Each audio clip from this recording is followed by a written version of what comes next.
ሰላም ጤና ይስጥልኝ። እንደሚታወቀው በመጀመሪያው ክፍል ላይ የኦዶ ፋንክሽናል ትሬኒንግ ጀምረን እንደነበረ ይታወቃል። ዛሬም ከዛ ክፍል ቀጥለን ፓርቱን እንመለከታለን። መጀመሪያ ማድረግ ያለብን ነገር ሲስተሙ ላይ እንደመጣን ሎጊን ነው የምናደርገው በተሰጠን ፓስወርድ እና ዩዘር ኔም ወይም ኢሜል። ሎጊን ካደረግን በኋላ ትንሽ እንጠብቃለን። ከዛ እንደምታዩት ሲስተሙ ላይ እንደዚህ ከከፈተልን በኋላ ቀጥታ ምንድን የምናደርገው ሴልስ ላይ እንሄድና ባለፈው የክሬት ያደረግነው ወይም ያየነው ዳታ ይሄ ነበረ የመጀመሪያው ክፍል ላይ። ከዛ ነው ኢንቮይስ ምናምን እንሰራለን ብለን ያቆምነው። አሁን ዛሬ ምንድን ነው የምናደርገው? ቀጥታ ሴልስ ነው ክሬት የምናደርገው። ኖርማል ሴልስ ክሬት እናደርጋለን። ከዛ በፊት ግን የመጀመሪያው ክፍል ላይ ኢንቨንተሪ ሞጁል እንጭናለን ብለን ተነጋግረን ነበረ። እሱን ለማድረግ መጀመሪያ እዚህ አፕስ ላይ እንመጣለን። ከዛ ሰርች ነው የምናደርገው ኢንቨንተሪ ብለን ኢንቨንተሪ ብለን ኦልሬዲ እኔ ስለጫንኩት አክቲቬት የምትለዋ በተን እዚህ ጋር አትታየኝም። ካልተጫና ግን እንደዚህ አይነት በተን አክቲቬት የምትለዋ በተን ትታየኛለች። ይሄ ኮዱ ከ19 በኋላ የመጣ እንትን ነው፣ ለውጥ ነው። አይ ቲንክ 18 ወይ 19 ኢንስቶል የምትል ነበረች በፊት። አሁን 19 ላይ አክቲቬት የምትል ሆናለች። ከዛ አክቲቬት እኔ ያድርጌዋለኝ ኦልሬዲ ማድረግ አይጠበቅብኝም። ስለዚህ እንዳደረግኩት እዚህ ጋር የመጣልኝ እሱ ነው ማለት ነው። ስለዚህ ኢንቨንተሪ ላይ መጥቼ ክሊክ አድርጌ መጀመሪያ ሲስተሙ አዲስ ስለሆነ ምንድነው የማደርገው ፕሮዳክቶችን ነው የምመዘግበው። ስለዚህ ፕሮዳክቱን እዚህ ጋር እመዘግባለሁ። ኤ4 ፔፐር ብዬ ፔፐር ለምሳሌ ስለሆነ ኤ4 ፔፐር። ከዛ ጉድስ ነው። ከዛ ኢንቮይሲንግ ፖሊሲ ዴሊቨሪ ባደረግኩት መጠን ኢንቮይስ እሰራለሁ። እንደ ኤግዛምፕል ስለሆነ ሴልስ ፕራይስ ይኸኛው ለምሳሌ በሪም ለምሳሌ 300 ብር ቢሆን እንደ ኤግዛምፕል ስለሆነ ከዛ ሴልስ 15% ይኖረዋል። ፐርቼስ አደረግም 15% ይኖረዋል። በዚህ መሰረት በቀላሉ ፕሮዳክት ክሬት ማድረግ እንችላለን። አሁን እንደምታዩት ኳንቲቲ ኦን ሃንድ 0 ነው። እሱን ሜንቴን ማድረግ ይኖርብኛል። እሺ፣ ስለዚህ እሱን ለማድረግ መጀመሪያ ኢንቨንተሪ ላይ እንመጣና ሴቲንግ ላይ እንሄዳለን። ሎኬሽን መጀመሪያ ሴታፕ ማድረግ ይኖርብናል። ስለዚህ ሎኬሽን ሴታፕ ስላላደረግን ኦን ሃንዳችንን ወይም ኳንቲቲያችንን ሎኬሽኑን ስላልመረጥን አጀስት ማድረግ አንችልም ማለት ነው። እሱን ለማድረግ መጀመሪያ እንደምታዩት ዌርሃውስ የምትለዋ እንትን ላይ ሴክሽን ላይ ስቶሬጅ ሎኬሽን የሚለውን ክሊክ አድርጌ ሴቭ አደረግኩኝ፣ ኢኔብል አደረግኩት ማለት ነው። ይሄ የኮንፊግሬሽን ስራ ነው። እሺ፣ ሌላ ምንድን ነው የምናደርገው?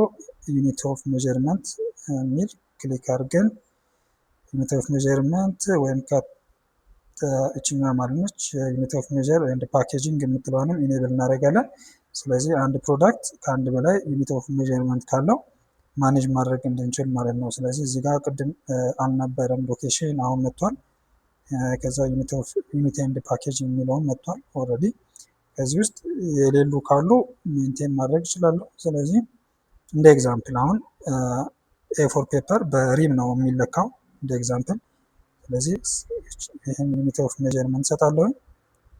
እሺ፣ ከዛ ፕሮዳክት ላይ እንመጣና ፕሮዳክት ከዛ ኤ4 ፔፐር የሚለውን እዚህ ጋር መቼ ቀይራለሁ ሪም ብዬ። መጀመሪያ ከሁሉ በፊት ፕሮዳክት ነው ክሬት ማድረግ የሚኖርብን። ከዛ ፕሮዳክት ክሬት ካደረግን በኋላ ከአካውንቲንግ ጋር የተገናኙ ሌሎች ኮንፊግሬሽኖች አሉ። እነሱን ደግሞ በሚቀጥለው ቪዲዮ ላይ እንመለከታለን። ዛሬ ግን ፕሮዳክት እንዴት አድርገን ክሬት አድርገን ከዛ ሴልስ እንዴት ነው የምናደርገው የሚለውን ነው እያየን ያለ ነው። ኳንቲቲ ኦን ሃንድ አሁን እንደምታዩ 0 ነው። ክሊክ አድርገን ወደ ውስጥ ገብተን ኒው ብለን ፕሮዳክቱን ሜንቴን ማድረግ እንችላለን፣ ኳንቲቲውን ማለት ነው። ስለዚህ ባላችሁ ሎኬሽን መሰረት ደብሊች ስቶክ ወይም የእናንተ ሎኬሽን በትክክል ከሰጣችሁት በኋላ ምን ታደርጋላችሁ? መርጣችሁ ካላችሁ ሎኬሽን ላይ ከዛ ስንት ኳንቲቲ ነው የሚለውን ኳንቲቲ እዚህ ጋር የተቆጠረ ሊሆን ይችላል ወይ ተገዝቶ የገባ ሊሆን ይችላል፣ እንትን ማድረግ እንችላለን ማለት ነው። አጀስት ማድረግ እንችላለን። አሁን ደብሊች ስቶክ ላይ ኤ4 ፔፐር 400 ሜንቴን አደረግኩ። አሁን 0 የነበረው 400 ሆኗል። አሁን ዴሊቨሪ ማድረግ ይችላለሁ። ኦኬ፣ ዴሊቨሪ ለማድረግ መጀመሪያ ሴልስ ነው የማካሄደው። እስኪ ኒው ብለን ኤ4 ፔፐር የገዛኝ ከስተመሪ አክሚ ኮርፖሬሽን የሚባል ከስተመር ገዛ። ከስተመር እሱ ነው። ከዛ ፕሮዳክት ላይ መተን ፎር ፔፐር የቅድሙን ማለት ነው ፕሮዳክት በዩኒቱም ሪም ነው። ስንት ሪም? ለምሳሌ 3 ሪም ገዛ ብንል ታክሱ ወይም ቫቱ ሳብ ቶታሉ ሁሉንም እዚህ ጋር ያሳኛል ከነ ቶታሉ። መጨረሻ ላይ ሴቭ አድርገን እንደምታዩት ኤስ ብሎ 29 ማለት ይሄ ገና ኮቴሽን ላይ ነው ያለው እንደምትመለከቱት። ይሄ ኮቴሽን ማለት ዋጋ ማቅረቢያ ፎርም ነው። ኢንኬዝ ከስተመሩ ዋጋ ስጡኝ ካለ ባለፈው እንደተነጋገር ነው ፒዲኤፍ ኮቱን ፕሪንት አውት አድርገን ሰጥተን ወይም ሴንድ ብለን በኢሜይል መላክ እንችላለን የሚለውን አይተናል። ዛሬ ደግሞ ይህን ፒዲኤፍ ፕሪንት አውት አድርገን ሰጥተን ሰውየው ወይም ከስተመራችን ይሄን እቃ ለመግዛት ከተስማማ በኋላ ኮንፈርም እናደርጋለን ማለት ነው።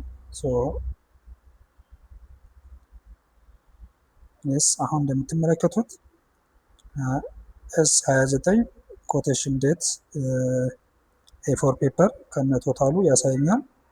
ስለዚህ ይህን ፕሪንት አውት አድርገን መላክ እንችላለን። ፔመንት ተርሚን ሁሉም ነገር አለው። አድጀስት ማድረግ ካለብኝ እዚህ ጋር መጥቼ እቀይራለሁ ማለት ነው። ፔመንት ተርሚን ኦር ተርምስ ኤንድ ኮንዲሽንስ ደግሞ እዚህ ጋር የሚጻፉ ነገሮች አሉ። ስለዚህ this is terms and condition እዚህ ጋር ያከፋፈል ሁኔታዎች ማለት ባንካችንን ምናምን ነገሮችን እዚህ ጋር የምናስቀምጥበት ቦታ ነው። በትክክል እዛ ሴቭ አድርገን ኮንፈርም ሰውየው ከተስማማ በሰጠነው ዋጋ ኮንፈርም ነው የምናደርገው። ኮንፈርም አደረገ ማለት ለኢንቨንተሪ ኢንስትራክሽን እንልካለን። እንደምትመለከቱት ሴልስ ኦርደሩን ኮንፈርም ሳደርግ አንድ ዴሊቨሪ በተን ትታየኛለች። እሷን ክሊክ ስናደርግ ወደ ውስጥ ገብተን ሙሉ ኦርደሩን ነው የሚያሳየን። ግን እንደ አጋጣሚ አንዳንዴ ሙሉን ዴሊቨሪ ማድረግ እንችላለን እንደ ከስተመሩ ፍላጎት። አልፎ አልፎ ደግሞ አንዳንዴ ሙሉ ላይ ወስድ ይችላል። ስለዚህ በዛ ጊዜ ምን ታደርጋላችሁ? የወሰደውን ኳንቲቲ ብቻ እዚህ ጋር ሰተን ከዛ ሴቭ አድርገን እንደ ኤግዛምፕል አሁን አንድ ብቻ ነው የወሰደው ብንል ቫሊዴት ብናደርገው ከዛ ምን ይለናል? ክሬት ባክ ኦርደር ይላል። ዩ ሃቭ ፕሮሰስድ ሌስ ፕሮዳክትስ ዛን ኢኒሺያል ዲማንድ የተደረገው 3 ነበረ። እኔ ግን ዴሊቨሪ ላደርግ የፈለግኩት ስንት ነው? 1 ነው እያለኝ ነው። ስለዚህ ትስማማለህ ወይ በዚህ አሰራር ብሎ ይጠይቀኛል። ስለዚህ የምስማማ ከሆነ በምንድን የምስማማ? በሁለት ኮንዲሽኖች ነው የምስማማው።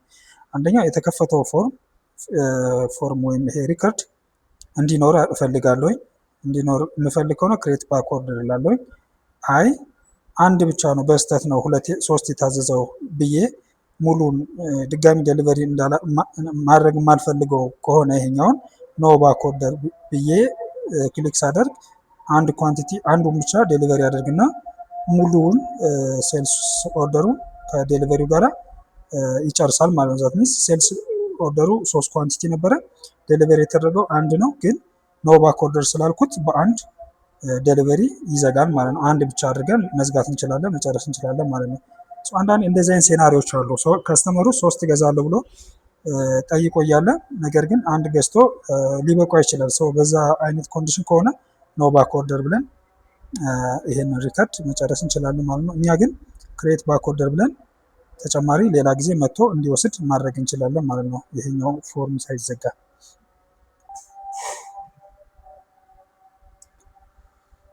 እሺ፣ በጣም ጥሩ። በዚህ መሰረት እንደምትመለከቱት ኳንቲቲው 1 ነው፣ ዲማንድም 1 ነው ብሎ ቀይሮ ራሱ ምን አድርጎልኛል? ዴሊቨሪውን ኢሹ አድርጎልኛል ማለት ነው። ከስቶካችንን ብንመለከት አሁን 400 ነበር ሜንቴን ያደረገው፣ አሁን 399 ሆኗል ማለት ነው። አንዷ ሰክሰስፉሊ ዴሊቨሪ ተደርጋለች። ስለዚህ ወደ ኋላ ስንመለስ ወደ ሴልስ ኦርደሩ ኳንቲቲው 3 ነበረ፣ አክቹዋል ዴሊቨሪ የተደረገው 1 ነው። ከዛ እዚህ ጋር እንደምትመለከቱት 2 ሆኗልኛል ማለት ነው። አንደኛው አክቹዋል በትክክል ዴሊቨሪ የተደረገውና ሌላኛው ደግሞ ቀሪዋ ማለት ነው 2ቷ። ስለዚህ ሌላ ጊዜ መተን ይሄኛውን ቀጥታ ዴሊቨሪ ማድረግ እንችላለን የሚለው እንድታዩ ነው። ከዛ እዚህ ጋር እንደምትመለከቱት ቅድም ክሬት ኢንቮይስ የምትለዋ በተን አትታይም ነበር። አሁን ግን ክሬት ኢንቮይስ የምትለዋ በተን ትታያለች። እሷን ክሊክ ስናደርግ አንድ ስለሆነ ዴሊቨሪ ያደረግነው በአንድ ኳንቲቲ ኢንቮይስ መስራት ያስችለናል ማለት ነው። ምክንያቱ ለምንድን ነው? ይሄኛው ቅድም እንደነገርኳቸው መጀመሪያ ስንገባ ኢንቮይሲንግ ፖሊሲያችን ምንድነው? ዴሊቨሪ ኳንቲቲ ነው የሚል ስለሰጠ ነው ማለት ነው። ስለዚህ ዴሊቨሪ ያደረግነውን ኳንቲቲ ኢንቮይስ መስራት እንችላለን የሚለውን እዚህ ጋር ሜንቴን ስላደረግን አሁን ክሬት ኢንቮይስ ስንል ሬጉላር ኢንቮይስ ነው፣ ዳውን ፔመንት ነው ወይስ በፊክስድ ወይስ በፐርሰንቴጅ የሚለውን እንመርጣለን። ያው ብዙ ጊዜ ካሽ ከሆነ ሬጉላር ኢንቮይስ ነው የሚሆነው፣ ወር ደግሞ ዳውን ፔመንት ከሆነ በፐርሰንቴጅ አስገብተን ማለፍ እንችላለን ማለት ነው። ይሄኛውን ክሬት ድራፍት ብለን በካሽ እንደሸጥን አድርገን እንጨርሳለን ማለት ነው። ይሄኛው አይታችሁ አሁን ኳንቲቲው አንድ ነው፣ ፕራይሱ አለ፣ ታክሱ አለ፣ ሁሉ ነገር አመሻሽቶ ነው የሰጠኝ ሴልስ ኦርደሩ። እኔ የማደርገው ምንድነው ኢንቮይስ ዴቷን ብቻ አስገባለሁኝ፣ ከዛ ሴቭ አደርጋለሁኝ፣ ኮንፈርም አድርጌ ይሄንን ኢንቮይስ ፖስት አደርጋለሁ ማለት ነው። አሁን አይታችሁት ከሆነ ኢንቮይሳችንን ፖስት አድርገናል። ነገር ግን ፖስት ስናደርግ የአካውንቲንግ ኮንፊግሬሽን ስላልተሰራለት ከኢንቮይስ በኋላ የጆርናል አይተሞችን ማየት እንችል ነበረ። ነገር ግን አካውንቲንግ ስላልጫንን ጆርናል አይተሙን ወይም ትሬድ ሪሲቬብል የሚባለውን እና የኮስት ኦፍ ጉድስ ሶልዱን አካውንት ወይም ኢንካም አካውንቱን እያየን አይደለም ማለት ነው እዚህ ጋር። ምክንያቱም ሽያጭ ሸጠን እነዚህ ጆርናል አይተሞች ጀነራል ሌጀራቸው ያልፋል ማለት ነው። ሪከርዳቸው ስለሚያልፍ ኢንቮይስ ላይ ማየት እንችል ነበረ። አካውንቲንግ ስላልጫንን ግን እሱን ነገር ማየት አልቻልንም። የሚቀጥለው ቪዲዮ ላይ የምንመለከተው ይሆናል እሱን። ይሄ ኢንቮይስ አሁን አይታችሁት ከሆነ ዋው አውትስታንዲንግ ክሬዲት ሊስትድ ቢለው ፎር ዲስ ከስተመር ይለኛል።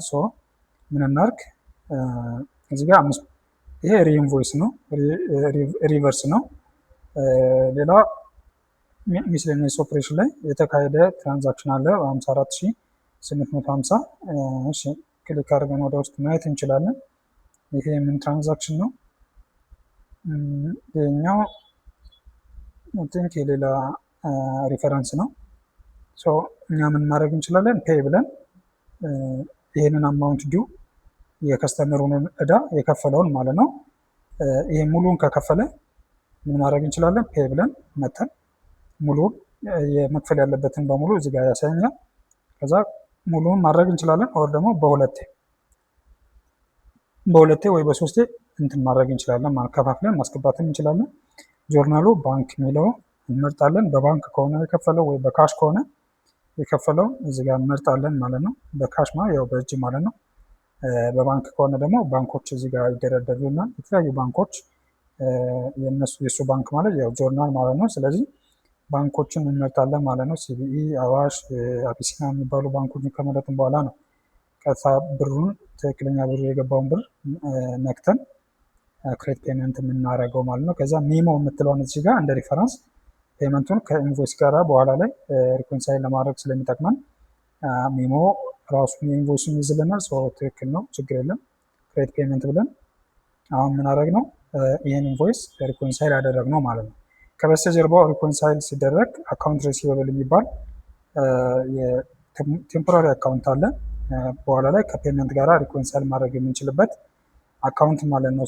አሁን ፔመንት ስንሰራ አክቹዋል ባንክ ላይ የገባውን ብርና አካውንት ሪሲቨብላችንን ሪኮንሳይል አደረግንበት ማለት ነው ይሄኛውን ኢንቮይስ። ስለዚህ አሁን ፔመንታችንን ብንመለከት እንደምታዩት ፔመንቱ አማውንቱ አለ፣ ዴቱ አለ፣ ሜሞ አለ፣ ባንኩ አለ።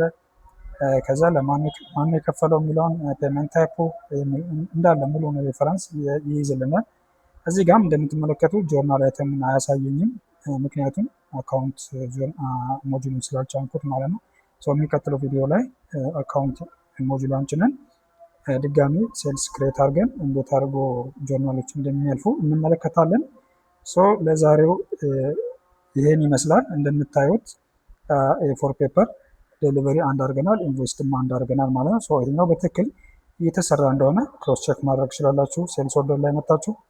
የሚቀጥለው ላይ ቀሪዋን ሁለቷን ዴሊቨሪ አድርገን ይህን ሴልስ ኦርደር መዝጋት እንችላለን ማለት ነው።